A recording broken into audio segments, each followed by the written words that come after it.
Hi, welcome back to our Sproutable Parent Q&A. This week we have a question from a parent who wants to know, what do I do when my preschooler is name calling? And not just name calling, but some potty words name calling. Things like poopy head and buttface.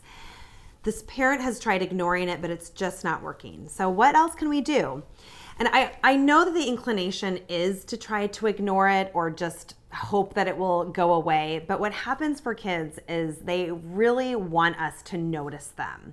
And so when we ignore it, it ends up just getting worse. It gets louder, it gets more repetitive.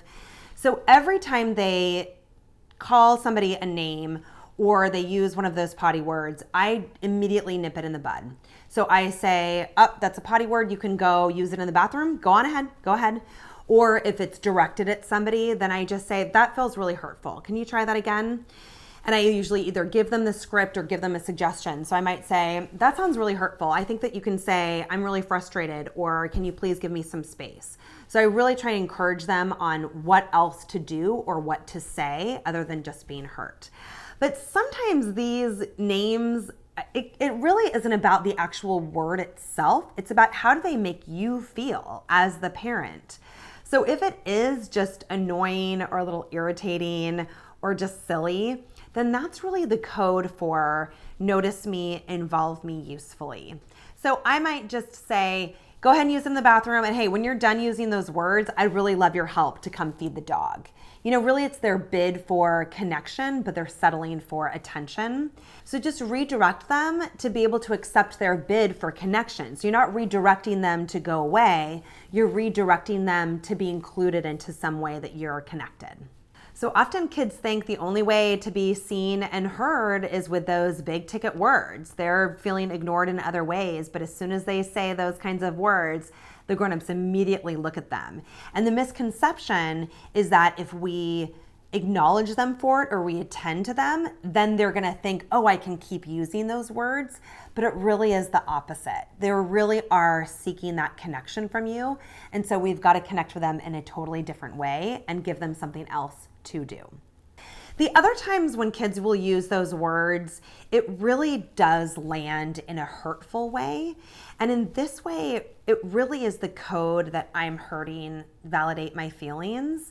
And so regardless of what they're calling you, it does help to validate that first. Like, wow, it sounds like you're really hurt, or that is a really hurtful word, because that really hurts my feelings and that lets me know that you're really hurting too. And so you can start with that validating and that connection and then go on to say, and it's not okay to call me that word. It really hurts my feelings. But let's talk about how you're really feeling or what's really going on. And then the important thing for either of those scenarios is to have a redo. Give them a practice for another way that they can respond in that moment. For example, just the other day, my little one called me mean. She said, "You're so mean," just because I was leaving the breakfast table to use the restroom. And so I paused for a moment and I just said, whoa, that feels really hurtful. I'm just trying to listen to my body. And I left. But when I came back, I said, hey, can I tell you something?